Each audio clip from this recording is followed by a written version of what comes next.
"Why is that old parasite here? We have no room for you." Megan's screams echoed through my beach house like a slap to the soul. There I was, standing at the entrance of my own home, keys trembling in my hand, watching as my daughter-in-law glared at me with absolute contempt from my terrace. I had arrived early that Friday morning, hoping to find my sanctuary empty and silent as usual. Instead, I was met with a scene I would never forget. My house had been completely taken over by Megan's family. There were at least 3 unfamiliar cars in my driveway, loud music blaring from my living room, and the smell of burnt food filling the air.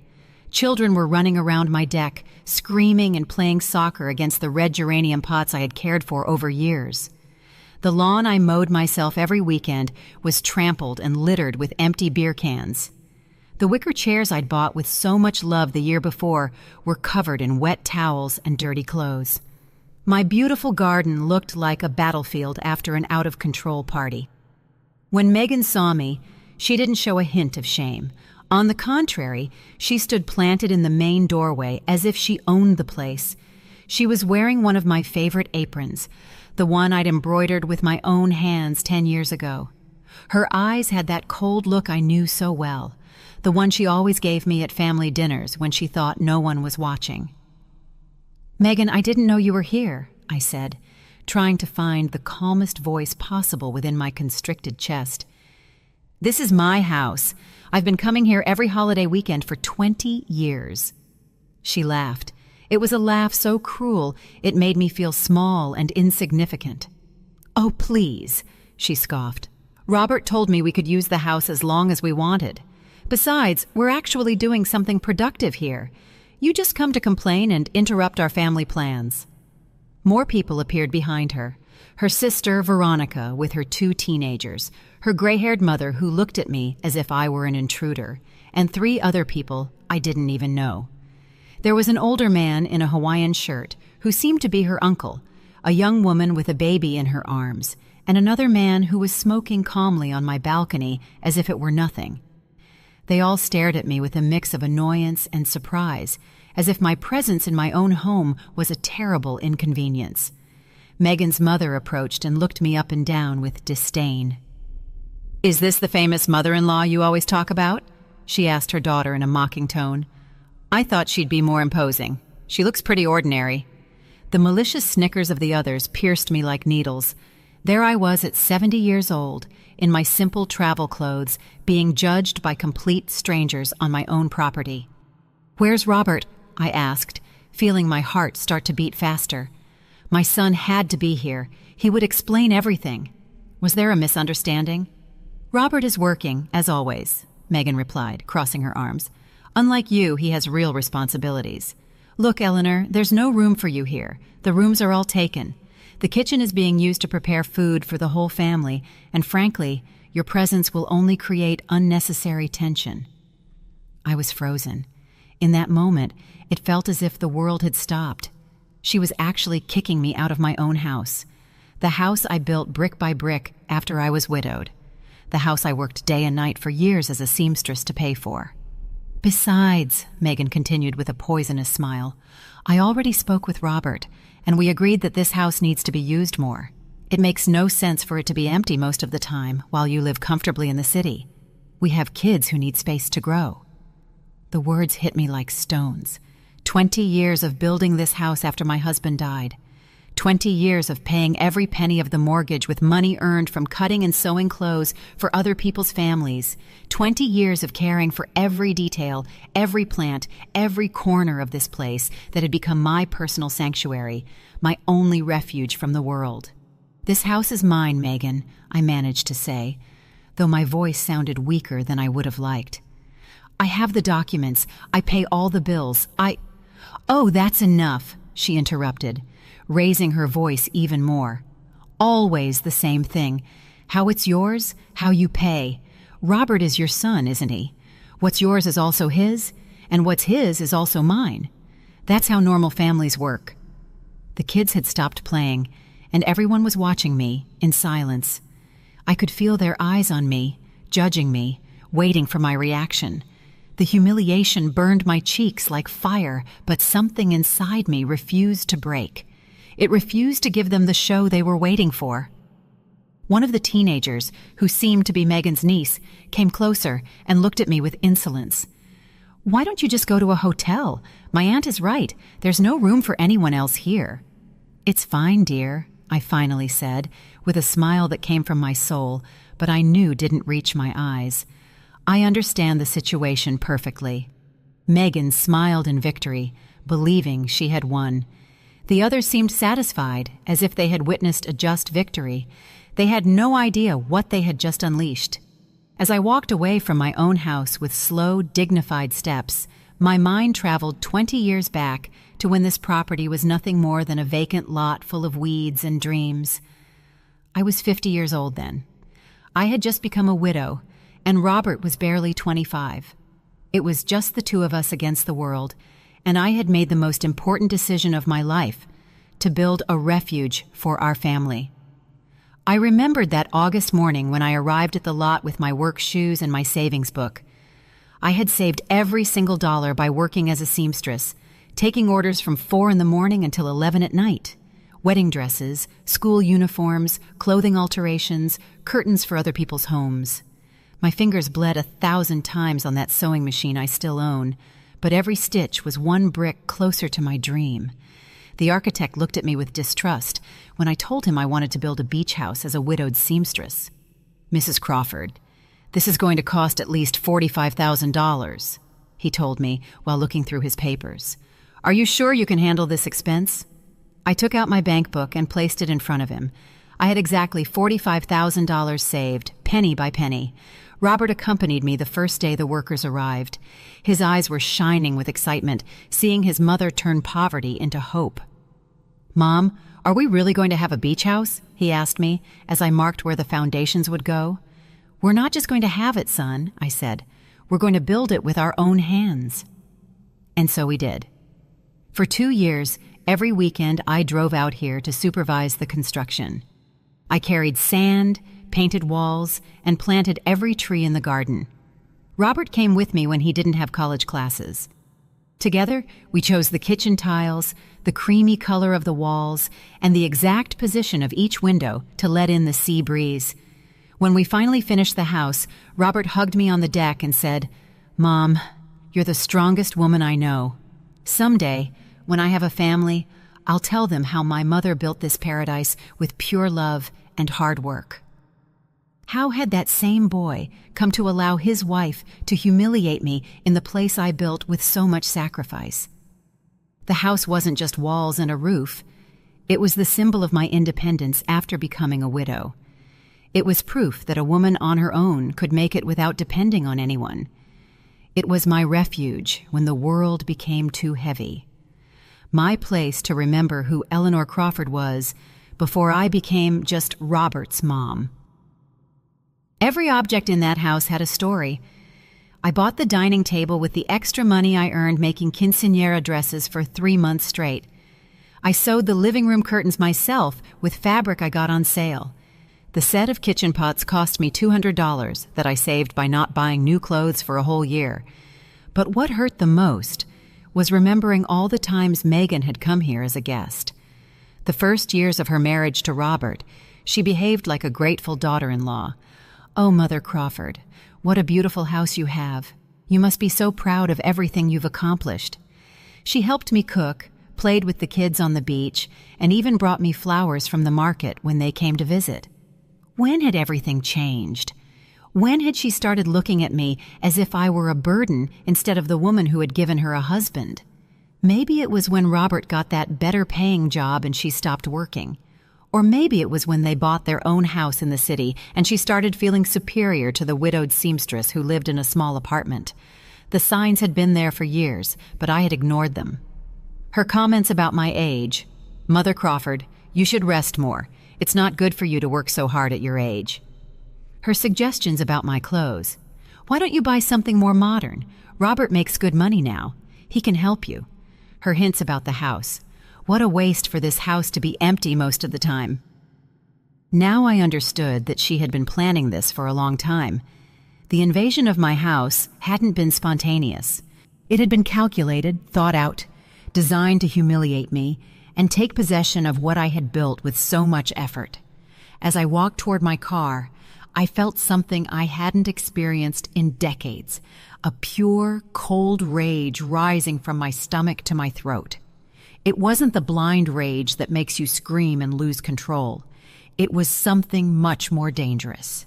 It was the intelligent rage of a woman who had survived poverty, widowhood, and decades of hard work. Megan had made a fatal mistake. She had underestimated Eleanor Crawford. She thought I was a harmless old lady who would stay silent in the face of humiliation. She didn't know she was dealing with a woman who had built an empire from $1 at a time, who had raised a son by herself, who had faced the world with empty hands and won. But what hurt me the most wasn't Megan's betrayal. It was Robert's silent betrayal. My son, the boy I had cared for when he had a fever, the young man I had supported through college, the man who had promised he would always protect me, had allowed his wife to treat me like trash in my own house. I got in my car and started the engine. I had to find a hotel for the night, but it would only be temporary, very temporary, because Megan Dyson had just declared a war she had no idea how to fight, and I was a veteran. The Golden Sands Hotel cost me $85 a night, money I hadn't planned on spending because I was supposed to be sleeping in my own bed, in my own house. But there I was, checking in like any other tourist, while my home was occupied by invaders who felt entitled to my property. I couldn't sleep that night. Every time I closed my eyes, I saw Megan's arrogant smile. I heard her poisonous words. I felt the humiliation that was burning inside me. At 6 a.m, I was already awake, drinking coffee and planning my next move. I decided to go back to the house to try to talk calmly. Maybe it had been a misunderstanding. Maybe Megan had reacted badly because of the stress of having so much family together. Maybe Robert would show up and put an end to the situation. After all, he was my son. He knew better than anyone everything I had sacrificed for that house. When I arrived at 8 a.m, I found the front door locked, my own door. I had to ring the doorbell of my own house as if I were a visitor. Veronica, Megan's sister, answered, still in her pajamas and looking annoyed. "What do you want now?" she asked, not even greeting me. "Good morning," I replied with as much dignity as possible.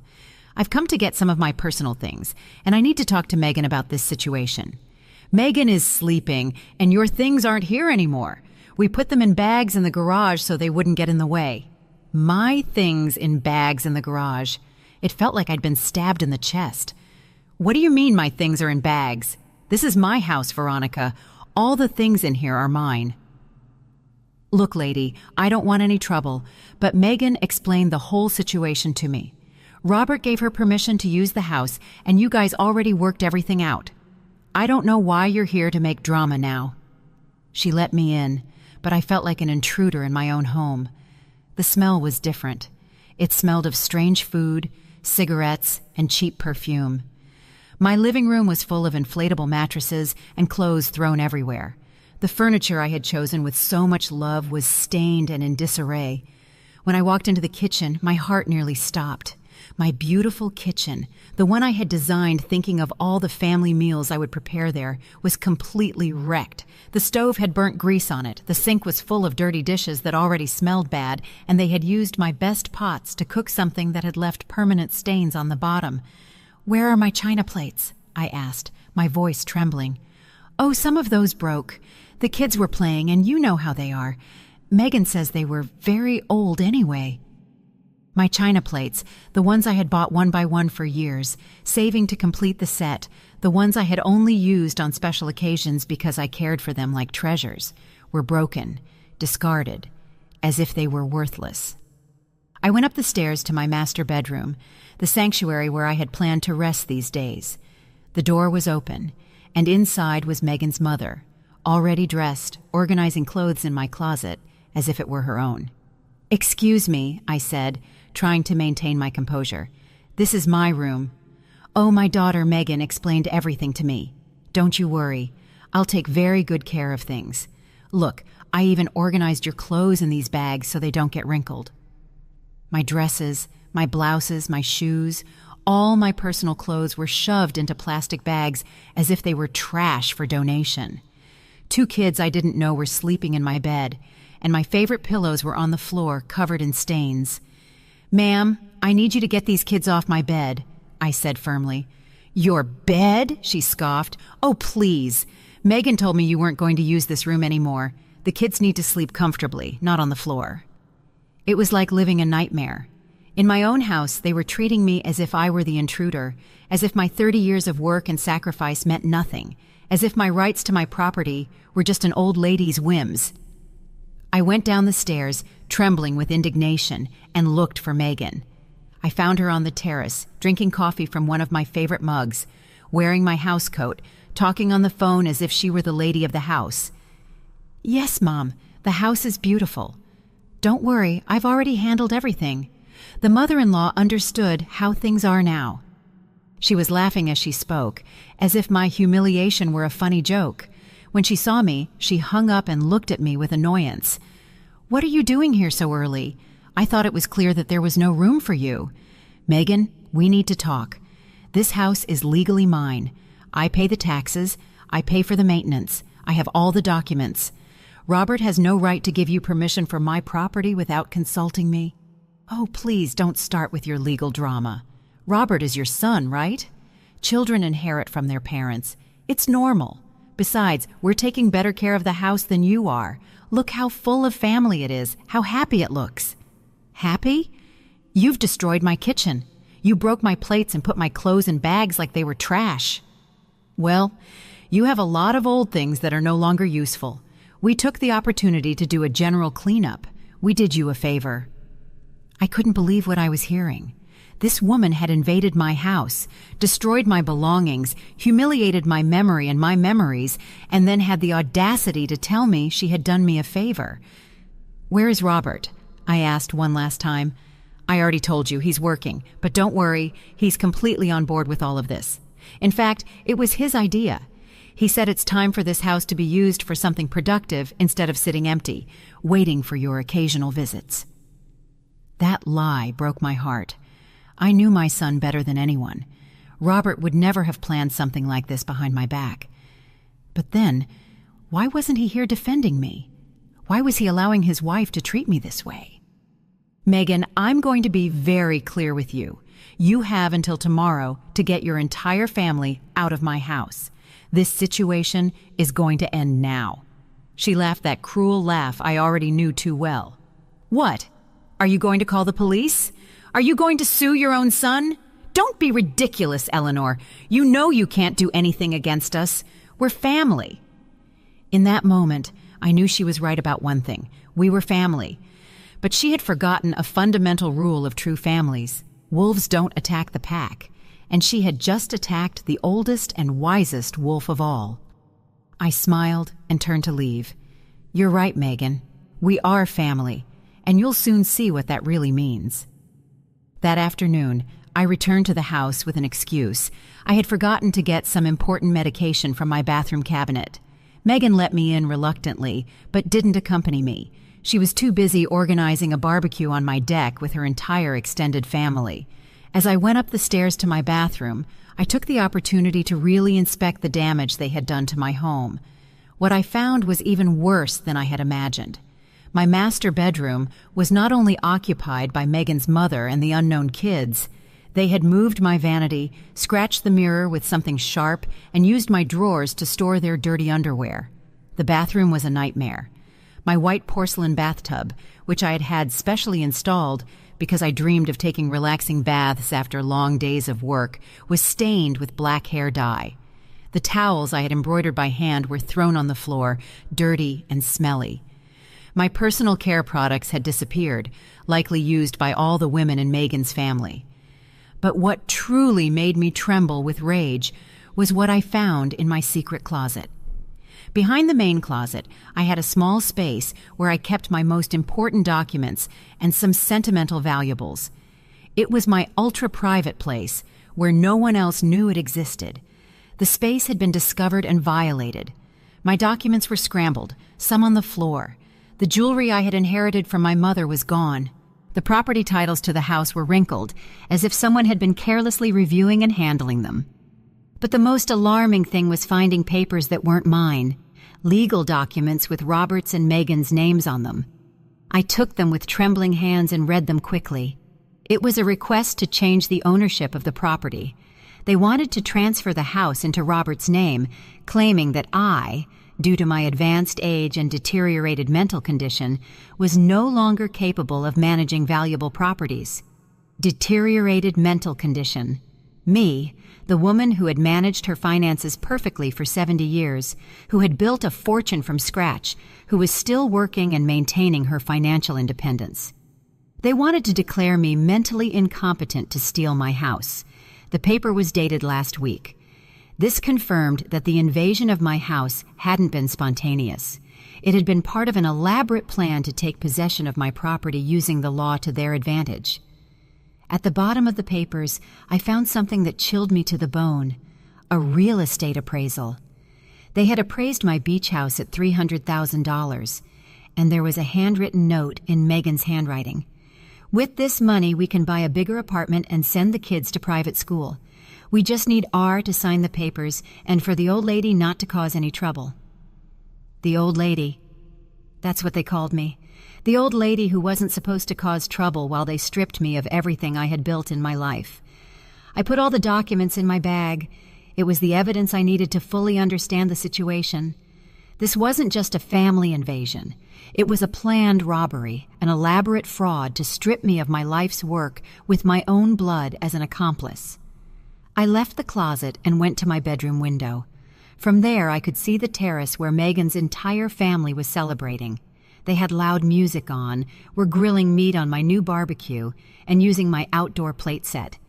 The children were running around my garden, screaming and playing without supervision, trampling the flowers I had planted with so much love.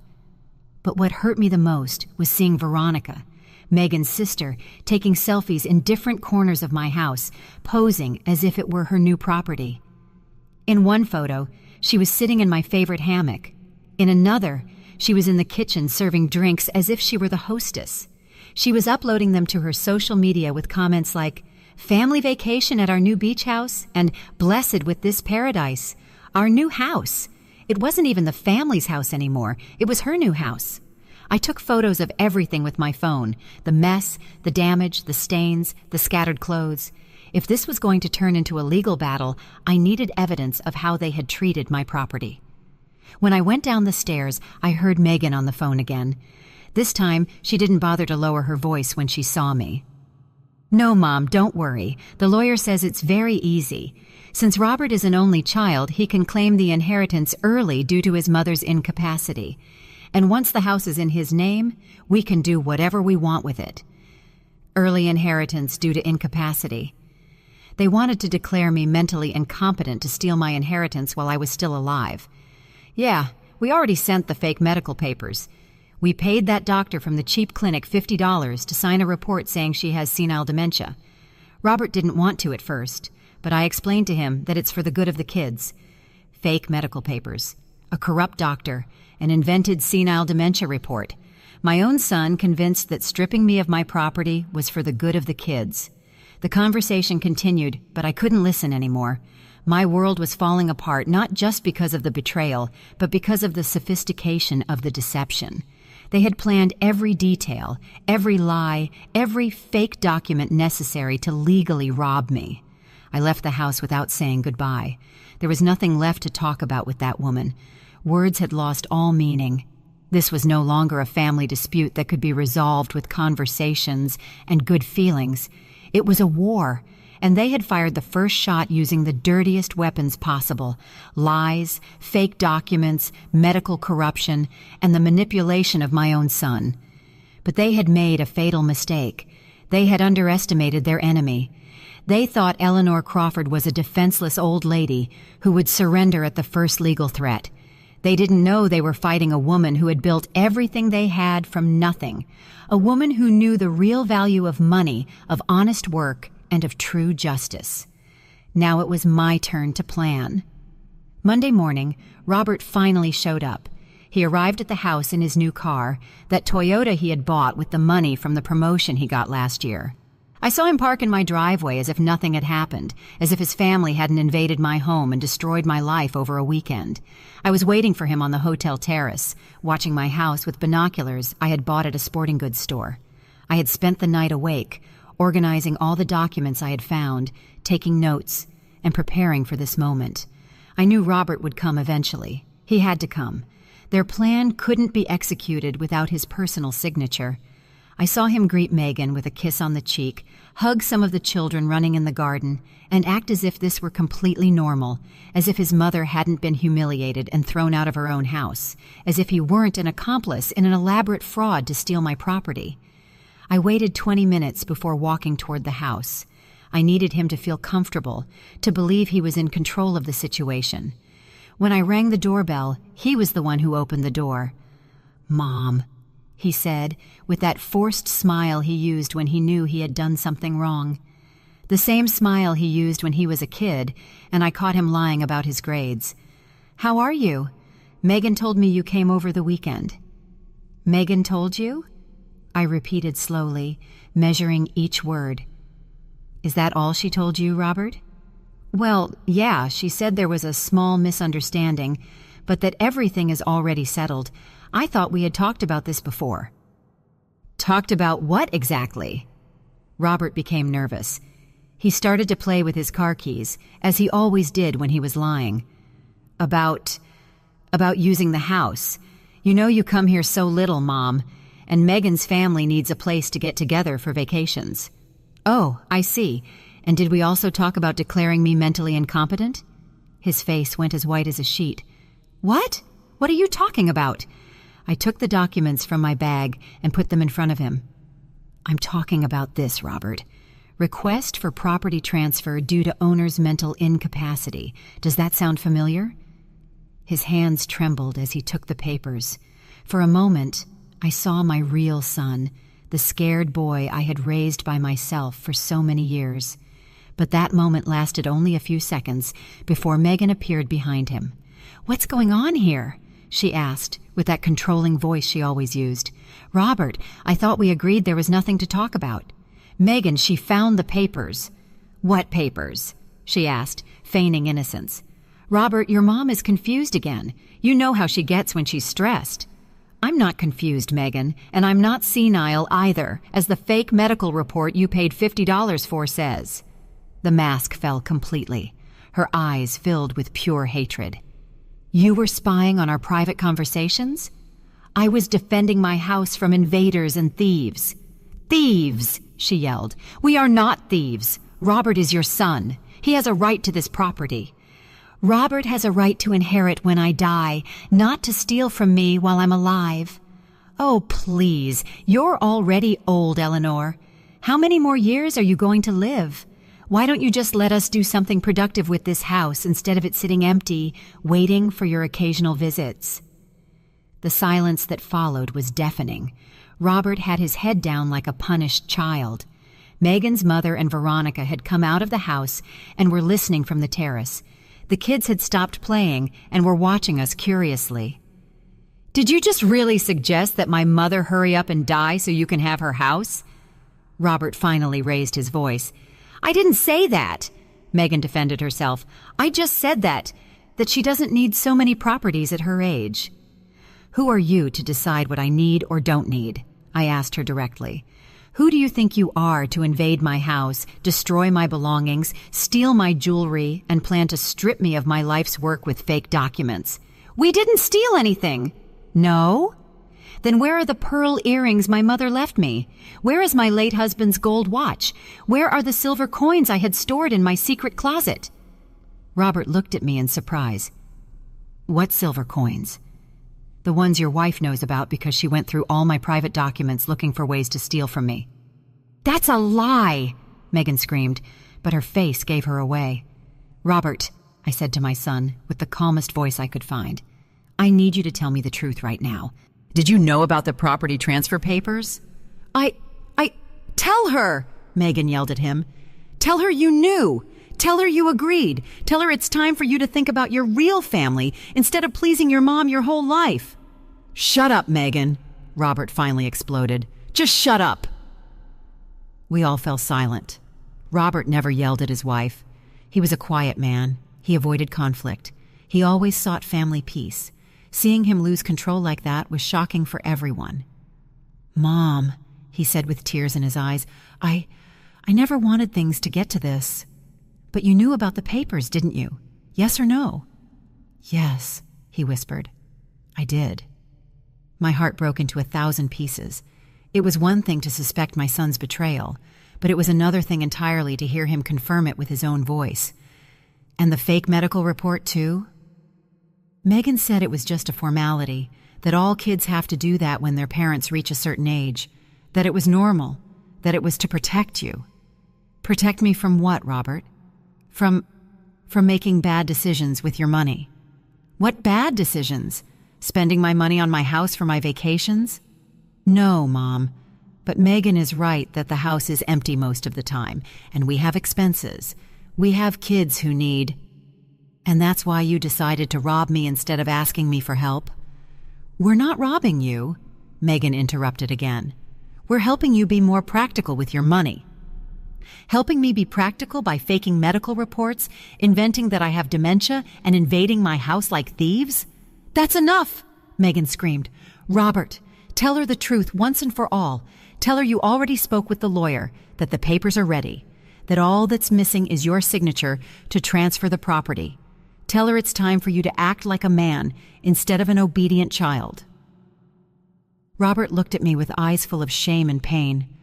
Mom, I'm so sorry. You're asking for forgiveness, and at the same time, you're going to rob me of my house. It's not robbing, it's securing the future of my kids. By destroying the present of your mother. He didn't answer. He just stood there, caught between his wife, who was pressuring him to sign my financial death sentence, and his mother, who was looking at him with a broken heart. It's okay, Robert, I finally said. I understand. I know where your loyalties lie. I turned to walk back to my car, but stopped and turned to look at all of them. Just one more thing.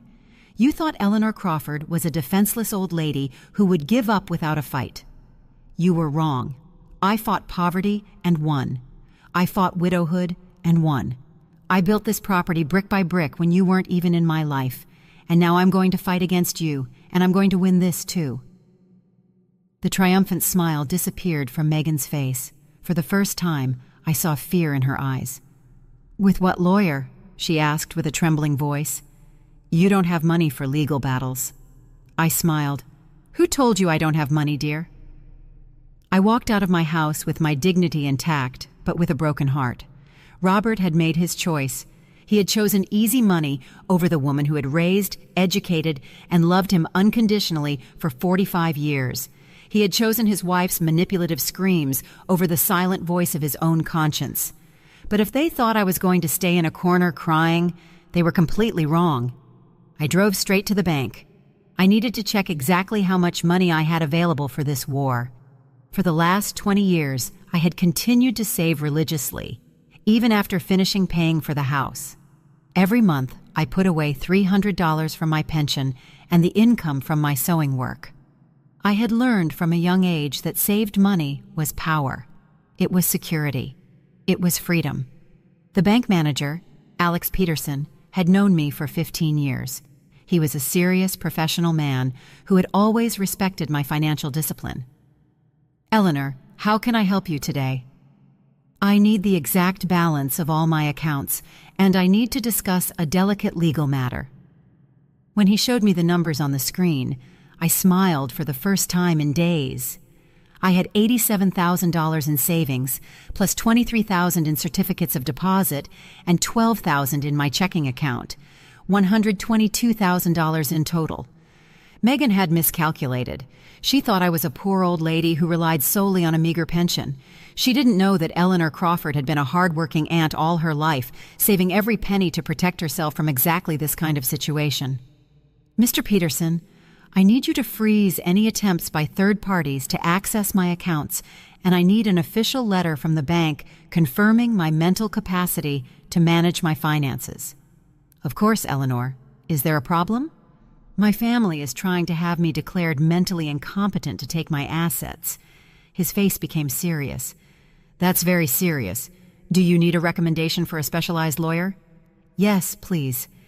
He gave me the name and phone number of Thomas Gallagher, a lawyer specializing in family law and asset fraud. He's the best in these types of cases. Tell him I sent you. I left the bank with a new energy running through my veins. It wasn't just the peace of mind of knowing I had the financial resources to defend myself. It was the mental clarity of having a concrete plan of action. I called Thomas Gallagher from the bank's parking lot. His secretary gave me an appointment for that same afternoon. The lawyer can see you at 4. It's urgent, right? Very urgent. I spent the rest of the morning organizing all the documents I had collected. The fake property transfer papers, photos of the damage to my house, the list of stolen items, and copies of all my legitimate property titles. I also printed screenshots from Veronica's social media, where she was showing off her new beach house. At 4 o'clock, I was sitting in Thomas Gallagher's elegant office. He was a man in his mid-60s, gray-haired, with intelligent eyes and professional manners that inspired immediate trust. Mrs. Crawford, tell me everything from the beginning. Don't omit a single detail. I narrated the entire story. The invasion of my house, Megan's humiliations, the fraudulent documents, the fake medical report, the stolen jewelry, Robert's betrayal. He took detailed notes, asking precise questions that demonstrated his experience in these types of cases. Do you have the original property documents? Yes, all of them. The house is 100% in my name. I paid for every penny of the construction, and I have all the receipts from the last 20 years. Has the doctor who supposedly signed the dementia report ever examined you? Never in my life have I seen him. I don't even know his name. Excellent. That is a falsification of medical documents. A federal crime. Do you have any documentation for the stolen jewelry? I'm sure I do. Some of it, especially my late husband's watch, is insured for $3,000. Thomas smiled. Mrs. Crawford, your case is solid, very solid. We have trespassing, robbery, falsification of documents, attempted asset fraud, and possibly medical corruption. Your family stepped in it big time. What can we do? Several things. First, tomorrow we will file an eviction lawsuit for illegal trespassing. Second, we will report the theft of your jewelry to the police. Third, we will report the falsification of medical documents to the medical board and the district attorney's office. And fourth, we will request a restraining order to prevent them from continuing to fraudulently use your name. How long will all that take? The eviction can be immediate if the judge sees clear evidence of trespassing. In cases like this, where the trespassers have no legal right to the property, the law acts quickly. How much will it cost? My fees are $5,000 for the entire process. Can you pay them? I can pay them today if you want. His smile widened. I like to work with clients who take their legal defense seriously. Mrs. Crawford, your family thought you were a defenseless old lady, but they were wrong. You are a prepared woman.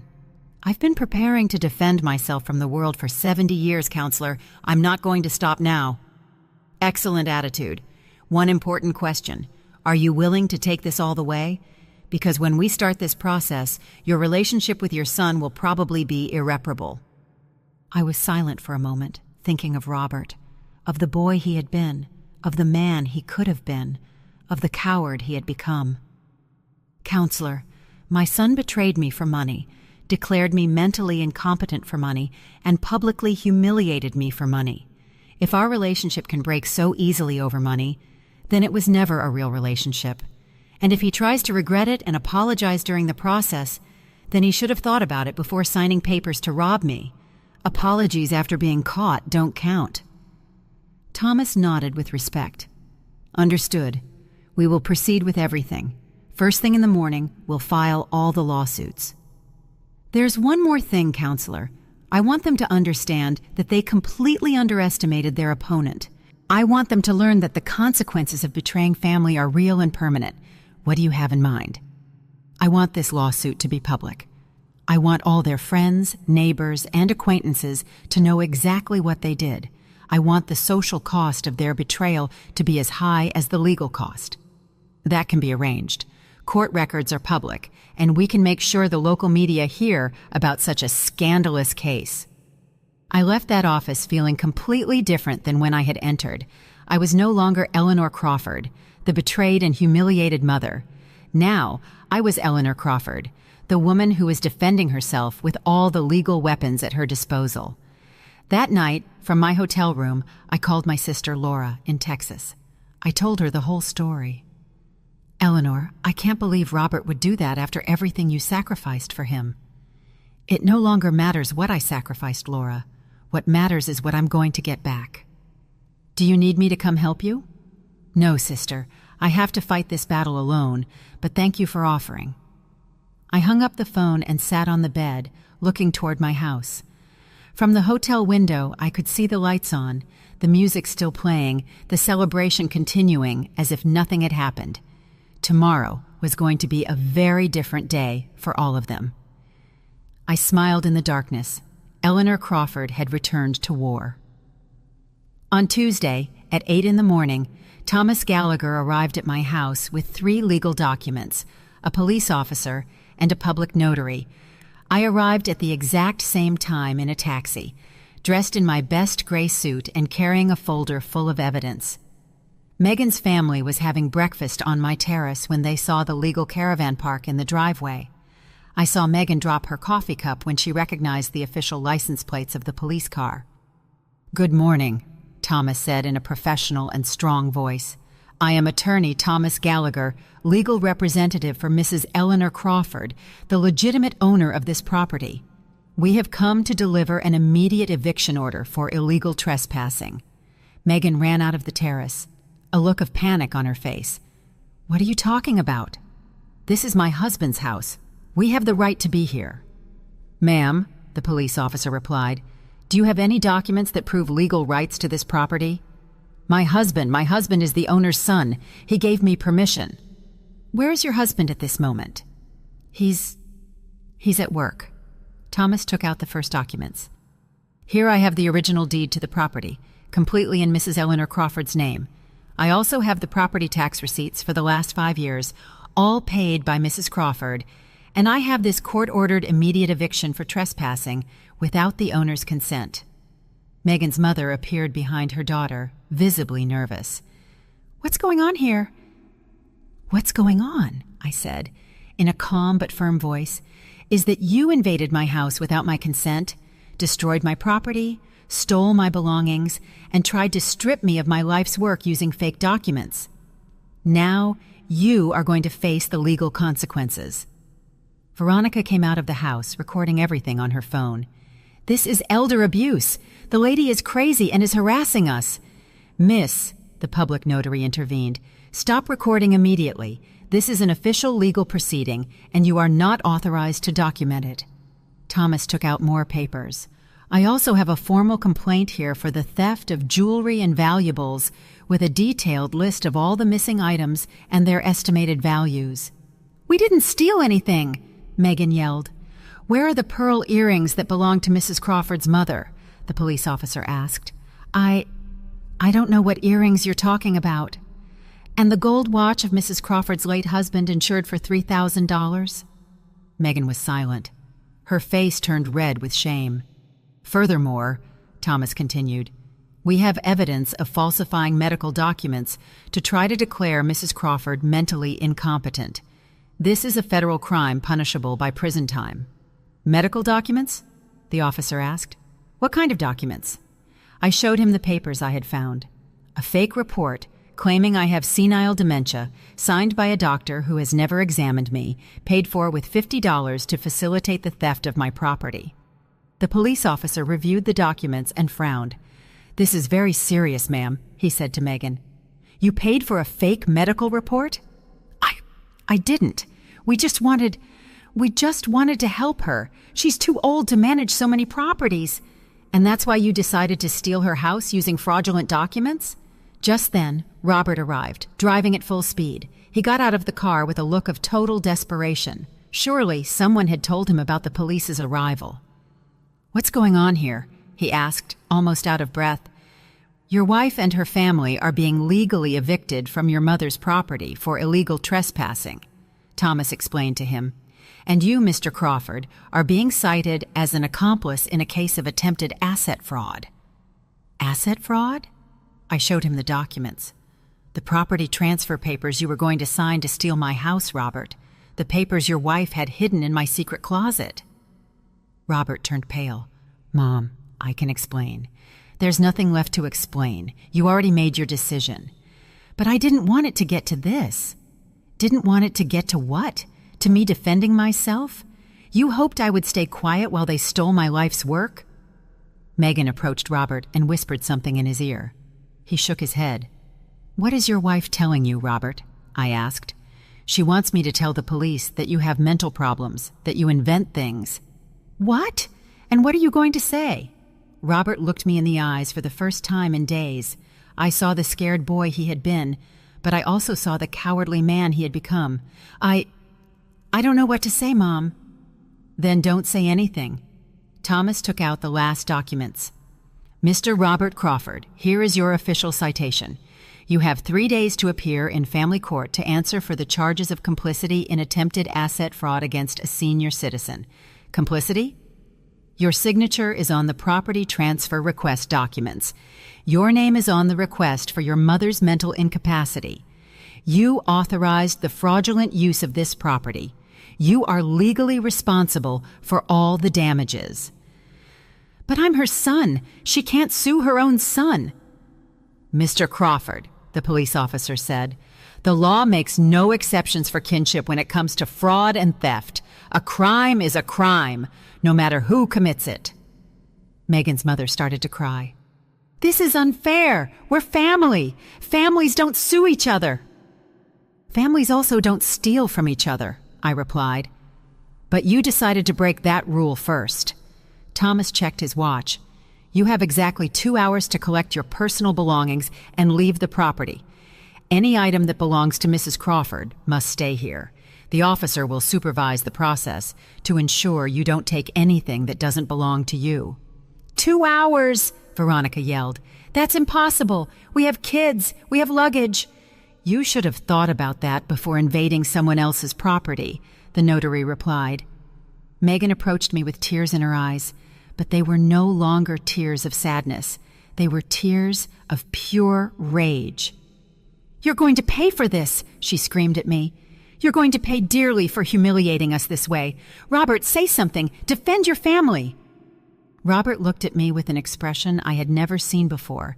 It wasn't love. It wasn't respect. It wasn't regret. It was resentment. Pure resentment. "Mom, are you really going to go through with this?" "Robert, I've already gone through with it. You brought me here." "But we're family." "Family." I repeated the word slowly. "Family invades houses. Family steals jewelry. Family fakes medical documents. Family humiliates its seniors in public. We just wanted... You wanted to rob me, and I want justice." Thomas closed his folder. "Ladies and gentlemen, you have 2 hours. The clock has already started." I watched as Megan's entire family ran toward the house like desperate ants, grabbing their things, yelling at each other, and blaming one another for the disaster. But I stayed standing in my garden, watching the plan they had created to destroy me fall apart. Eleanor Crawford had counterattacked and won the first round. The 2 longest hours of my life passed like a family drama movie in fast motion.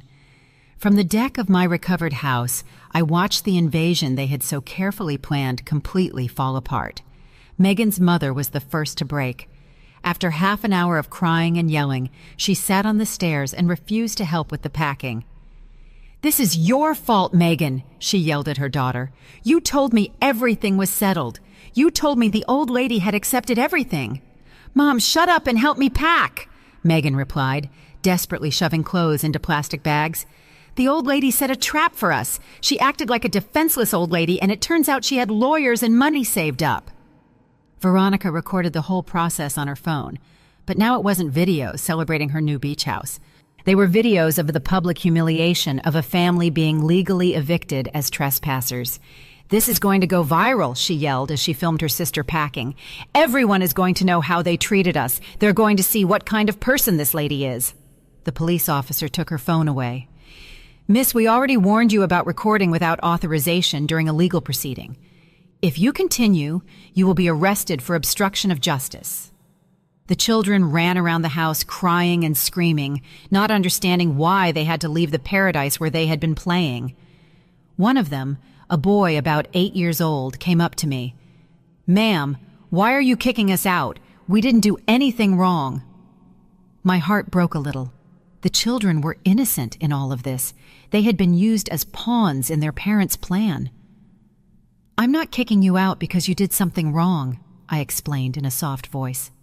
"I'm asking you to leave because this is my house, and your family came here without asking for my permission. But my mom said it was our house now." "Your mom was wrong." Megan overheard the conversation and approached furiously. "Don't talk to my kids. You have no right to confuse them even more." "I'm not confusing them. You confused them by bringing them to a house that wasn't yours. This house is ours. Robert is her son. Children inherit from their parents. Children inherit when their parents die, not when their parents are still alive and healthy." "You're already old. What do you need so much property for at your age?" Thomas intervened. "Ma'am, every comment you make about my client's age is being documented as additional evidence of age discrimination and psychological abuse against a senior citizen." Megan immediately went quiet. Robert had been carrying suitcases to the cars in complete silence, avoiding my gaze. But when there were only 30 minutes left in the deadline, he finally approached me. "Mom, we need to talk." "There's nothing left to talk about, Robert." "Yes, there is. Look, I admit that things got out of control, but we can fix this. We can reach a family agreement without involving lawyers and police." "What kind of agreement?" "You keep the house, of course. We accept that it was a mistake to come without telling you, and in exchange, you drop all the lawsuits. And the stolen jewelry? We'll return everything that was taken by mistake." "By mistake?" "Well, you know, in the confusion of moving, some things got mixed up." "Robert, do you really think I'm going to accept that stealing my mother's jewelry was a mistake?" "Mom, it wasn't stealing. It was a misunderstanding." "And the fake medical report was also a misunderstanding?" He was silent. "And the request for property transfer due to mental incapacity was also a misunderstanding?" He remained silent. "And publicly humiliating me by calling me a parasite was also a misunderstanding?" "That wasn't me. That was Megan." "But you were there. You saw me being humiliated by your wife in my own house, and you didn't say anything." I didn't know what to say." "You knew exactly what to say, Robert. You knew you had to defend your mother, but you chose to stay silent so you wouldn't contradict your wife." Megan was stressed, Mom. She had her whole family here. The kids were restless. And that gave her the right to insult me on my own property? Robert became desperate. "Okay, Megan behaved badly. I admit it. What else do you want me to say?" "I want you to tell me the truth. I want you to admit that you planned to steal my house using fake documents. I want you to admit that you betrayed me for money." "I didn't betray you for money. I did it for my family." "And what am I, Robert? Am I not your family?"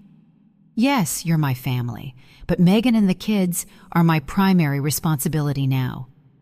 "So your primary responsibility now is to rob your mother?" "It wasn't robbing. It was securing the future of my children by destroying the present of the one who gave you life." Robert put his hands on his head in frustration. "Mom, you don't understand. We have huge expenses. The kids need private schools, clothes, vacations. Megan's house needs repairs. I work day and night, but the money is never enough. And that's why you decided that I had to pay your bills with my life's work? You live alone in a small apartment. You don't need such a big beach house. It's a waste." There it was. The truth had finally come out. Robert hadn't betrayed me out of love for his family. He had betrayed me because he thought I didn't deserve what I had worked my whole life to get. A waste. I repeated the word slowly. "Mom, I didn't mean it in a bad way. Are my 30 years of working day and night a waste?"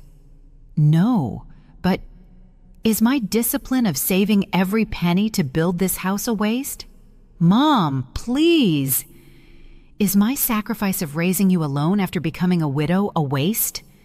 That's enough, Robert exploded. It's always the same with you. Always reminding me of everything you sacrificed, always making me feel guilty for having my own life. The silence that followed was absolute. Even Megan stopped packing to listen.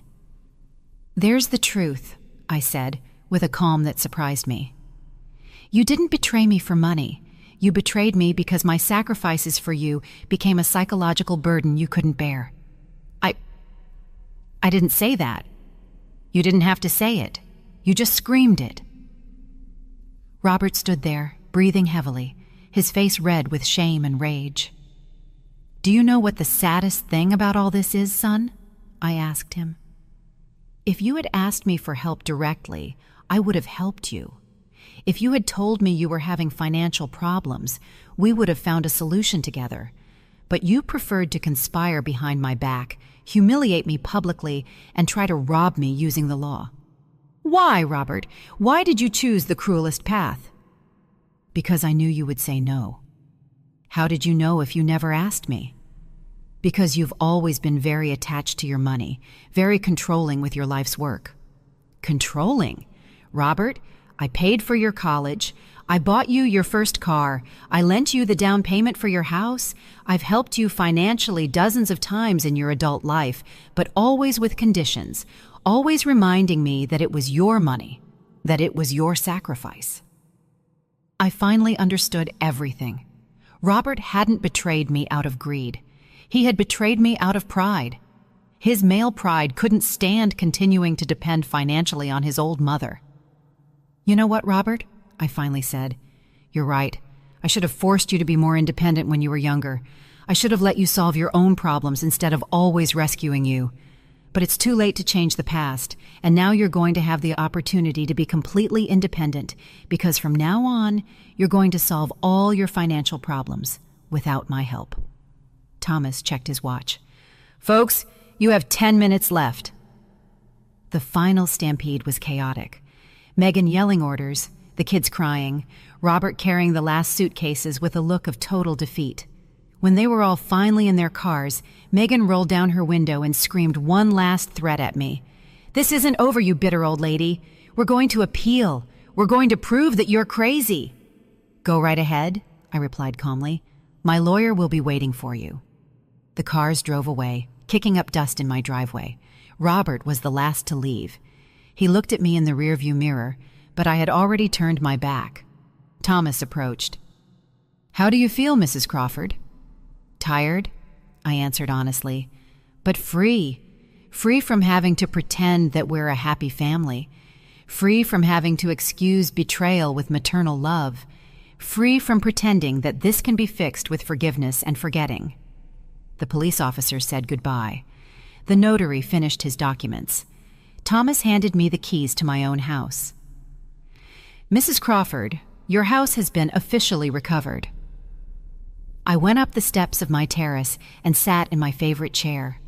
For the first time in a week, I was alone in my own home, but the final act of this play was still to come. 1 week after the eviction, my beach house had regained its original peace. I had hired a professional cleaning service for $700 to erase all traces of the invasion. The strange smells had disappeared, the stains were gone, and my furniture was back in its correct places. But the real justice was just beginning. Thomas called me on Friday with news that made me smile for the first time in weeks. Mrs. Crawford, I have some important updates. The doctor who signed the fake dementia report has been suspended by the medical board. The investigation revealed that he had signed at least 12 similar reports in exchange for cash.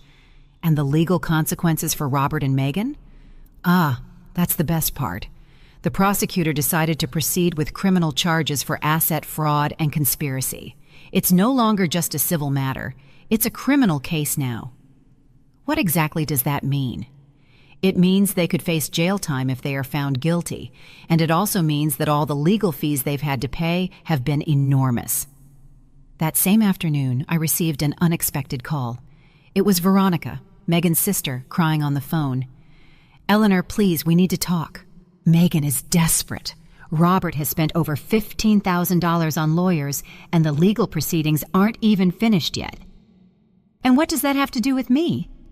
We want to apologize. We want to fix things. Do you want to fix things? Or do you need me to drop the lawsuits because you're running out of money? Ma'am, please. Megan has kids to support. Robert could lose his job if this goes public at his office. She should have thought about her kids before planning to rob me. And Robert should have thought about his job before faking medical documents. But you already got your house back. You already won. Why keep punishing us? Because getting my house back doesn't erase the humiliation. It doesn't return the stolen jewelry. It doesn't eliminate the psychological damage of being betrayed by my own son. We can give the jewelry back. It's at my mom's house. The jewelry you took by mistake, the jewelry you accidentally stole during the confusion of moving. Ma'am, please. Veronica, tell your sister that if she wants to talk to me, she can come here personally and bring all the stolen jewelry. I hung up the phone feeling a strange mix of satisfaction and sadness. The satisfaction came from watching the plan they had designed to destroy me fall apart. The sadness came from knowing that my relationship with Robert was probably over forever. 2 days later, Megan appeared at my door. She came alone, without Robert, with a bag in her hand and eyes swollen from crying. Eleanor, I came to return your things and to apologize. Come in. She sat in my living room like a scolded child, put the bag on the table, and began to take out my jewels one by one. Here are the pearl earrings. Here is the gold watch. Here are the silver coins. And here is the necklace that that we also took by mistake. By mistake, ma'am. The truth is, I took them, but it wasn't to steal them. It was to sell them. We needed the money urgently. We have a lot of debts. Robert lost money in some bad investments last year. We're behind on our mortgage, our credit cards are maxed out, and the kids need school. And that's why you decided to rob me? It wasn't robbing. It was asking for your help indirectly. By invading my house and publicly humiliating me? Megan started to cry. Eleanor, I admit I behaved badly, very badly, but I was desperate. When Robert told me you had this beautiful house and that you almost never used it, I thought maybe you thought you could take it from me without asking. I never wanted to take it from you. I just wanted to use it while you weren't here. And then, when we saw how expensive it was to maintain 2 houses, we thought maybe it would be better for the house to officially be Robert's to avoid legal problems in the future. Legal problems, Megan? You created the legal problems by falsifying medical documents. That was the idea of the cheap lawyer we consulted. He told us it was the fastest way to transfer property between family. A lawyer recommended you commit fraud? He said it wasn't fraud if it was between immediate family. I was silent for a moment, processing the level of ignorance and naivety they had demonstrated. They had ruined their lives financially and legally because they followed the advice of a fifth-rate corrupt lawyer. Where is Robert? I asked. He didn't want to come. He says you're not his mother anymore. Those words hurt more than I expected, but they also confirmed that I had made the right decision. He says I'm not his mother anymore? Yes, he says a real mother wouldn't sue her own son, that you chose money over family. And what do you think, Megan? I think we started all of this, but I also think you took things too far. We could have resolved everything as a family without lawyers or police. How could we have resolved it as a family if you never told me the truth? If you lied to me, deceived me, and planned to rob me behind my back? But we're family. Families forgive. Families respect each other, Megan, and you disrespected me in every way possible. Megan wiped her eyes and looked at me directly. What do I need to do for you to drop the lawsuits? Do you really want to know? Yes. I want Robert to come here personally and apologize to me, not to you, not on the phone. I want him to come and look me in the eyes and admit everything he did wrong. He won't come. He's too proud. Too proud to apologize to his mother, but not too proud to try to rob his mother. He feels betrayed by you too, Eleanor. Betrayed for defending myself from his attacks? Betrayed because you chose lawyers over family? I laughed. I couldn't help it. I laughed a bitter laugh that came from my soul. Megan, do you really think I chose lawyers over family? That's not what happened. I chose justice over betrayal. I chose dignity over humiliation. I chose truth over lies. But we were family. Family. Families take care of each other.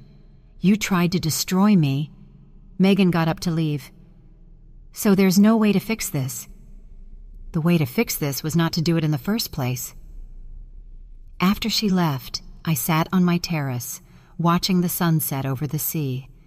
The waves crashed against the shore with their eternal rhythm, indifferent to the human dramas unfolding on land. A week later, Thomas called me with the final news. Mrs. Crawford, Robert and Megan accepted a plea deal. They're going to pay a fine of $25,000. They're each going to do 200 hours of community service and will be on probation for 2 years. No jail time? No, but they will have a permanent criminal record, and the fake doctor's report has been officially annulled. Your mental capacity is completely clean legally. And the legal fees? They've spent over $30,000 on defense lawyers. Between the fines and the legal fees, it cost them over $50,000 to try to rob your house. $50,000. Almost half the value of my house. They had lost more money trying to rob me than they could have gained if they had succeeded. That night, alone in my recovered home, I took stock of everything that had happened. I had lost my son. That was the most painful truth. Robert had chosen resentment over repentance, pride over forgiveness. But I had gained something more valuable: my dignity, my independence, and the confirmation that Eleanor Crawford was still a strong, intelligent woman, capable of defending herself from any threat. My 70 years hadn't turned me into a defenseless old lady. They had turned me into a wise woman with resources, contacts, and the determination to protect what I had built with so much effort. The next month, I decided to do something I had never done: hire a part-time housekeeper to take care of the house when I wasn't there. Not because I couldn't do it myself, but because I wanted to make sure no one could ever invade it again without my knowledge. I also changed all the locks, installed security cameras, and updated my will to leave the house to charities instead of to Robert. If he wanted total financial independence, he was going to have it. 6 months later, I received a letter from Robert. A letter, not a call. He didn't even have the courage to talk to me directly. Mom, I hope you're doing well. The kids ask about you. Megan and I have learned our lesson. Maybe someday we can be a family again. I didn't answer the letter. True families don't betray each other for money. True families don't humiliate their elders. True families don't plan robberies using fake documents. Robert had decided that money was more important than his mother. I had decided that my dignity was more important than his forgiveness. Each of us lived with the consequences of our decisions. I lived in my beach house, free, independent, and at peace. They lived with debts, a criminal record, and the social shame of having tried to swindle a 70-year-old woman. The silent justice had triumphed, and Eleanor Crawford had proven that underestimating an older woman was the most expensive mistake one could ever make.